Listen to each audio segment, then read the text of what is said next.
We have built two instruments that were on the most recent servicing mission to the Hubble telescope, 2 of our 7, and these will show you typically how big they are. This was one called the Wide Field Camera number 3, and as the name implies, this was the 3rd generation wide field imaging camera, and this is the one that is taking most of the pretty pictures that are being released now. It works in primarily the visible and the infrared part of the spectrum, and its primary virtue over previous generations was much more modern, larger, more sensitive detectors, the focal plane arrays. That's a particular technology that advances a lot. There are huge commercial markets for the types of detectors that we fly here, so the technology of those advances very rapidly. And in collaboration between our company and NASA itself, we built part and they built part. Some of the images that Wide Field 3 is returning, these are composites of visible light and infrared images put together in the computer. It's sort of a false color thing, but it's just meant to be, you know, very pretty and very illustrative. But these are scientifically very important as well. Another type of instrument that we have built several of are called spectrographs. So the spectrograph is not an imager, it doesn't take a picture, but it spreads the light of an object out into the spectrum, and there are signatures that we can diagnose, we can measure in the spectrum that are diagnostic of the physical conditions going on in the object. This is one called the Cosmic Origins Spectrograph, COS, and its primary virtue was high sensitivity. We built this specifically to be, it turned out to be about 20 times more sensitive than the previous most sensitive spectrograph. And there were many ways that we did that, but part of it was newer detectors, part of it was simplicity. This is not nearly as complex a spectrograph as previous ones, so it doesn't have as many optical elements that light's bouncing around on, and so you minimize the number of reflections, you maximize the sensitivities.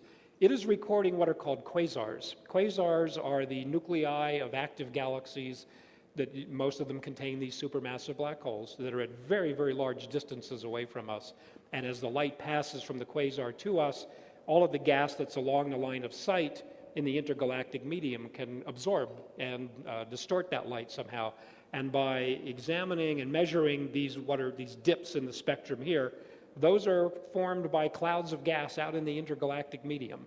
And that's an extremely rich treasure trove of information about the early universe and the universe at great distances away from us. And the scientists are very excited about that. Prior to COS, I think there were 5 total quasars that were bright enough that the previous instruments were able to take the spectrum of, and now we have hundreds. It's almost unlimited how many the scientists have access to. Another very nice thing about this, the principal investigator was Dr. Jim Green, who's a professor in the Astrophysics and Planetary Sciences Department, where I was a student at CU up in Boulder. So a very nice business relationship between the university and our company there.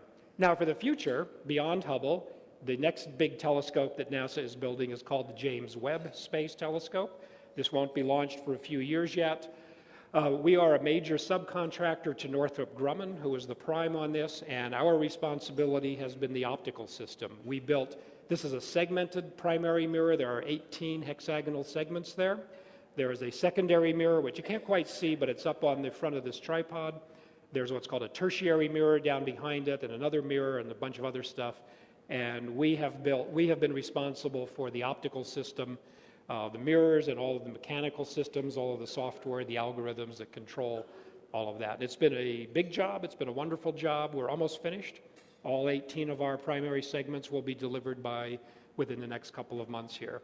So these are active segments. They have very precise and very sophisticated mechanisms that control them.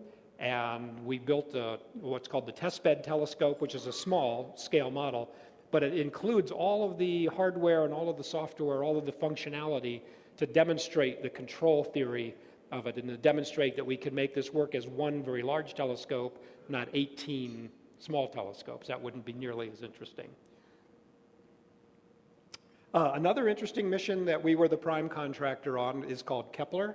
Kepler was launched about 2.5 years ago, and it is still active, it is still flying. And its primary mission is, its only mission really, is to detect the presence of planets around other stars.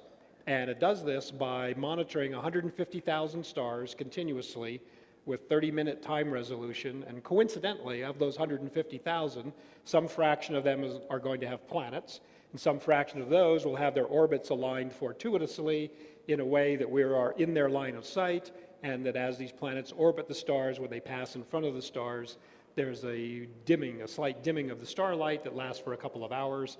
And by detecting and monitoring that, what's called a transit, that's like a little eclipse, we can detect the numbers of planets. You can actually measure the size of the planets that way.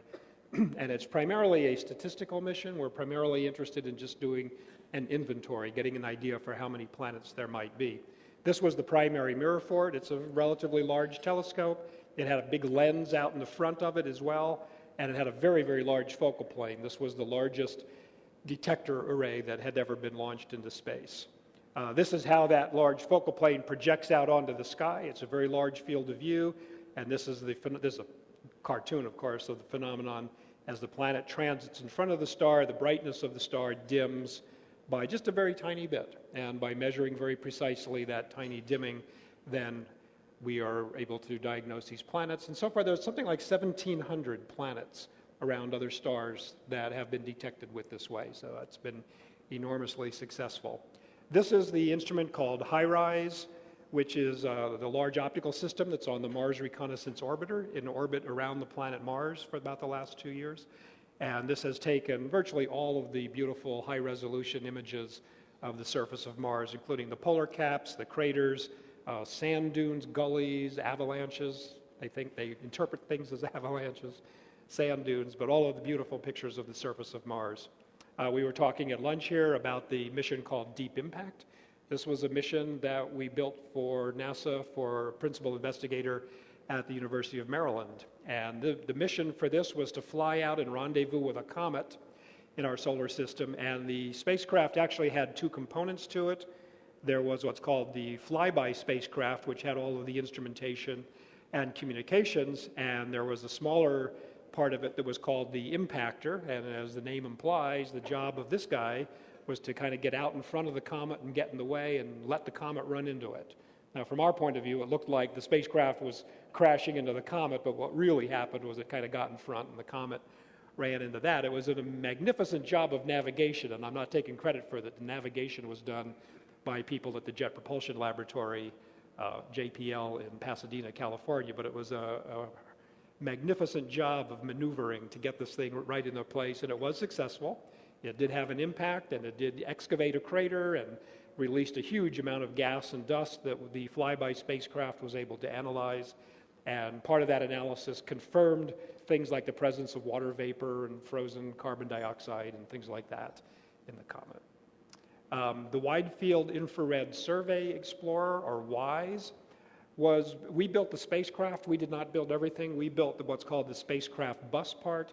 The instrumentation for it was built at Utah State University out in Utah. The principal investigator for this was at UCLA in California, and it was, as the name implied, it's infrared, and it was an all-sky survey. It is not as high resolution as Hubble or as deep in terms of sensitivity, but it is an all-sky survey, and it was superior to any infrared surveys that had been done previously to that. And so the astronomers now have access to an atlas, essentially a global map of the entire sky in 4 infrared wavelengths there, which will be the finding charts, basically the catalogs for many, many generations of future astrophysical investigations. Now, outside of astronomy, we also do some work. This is a series of spacecraft that we built for the National Oceanic and Atmospheric Administration.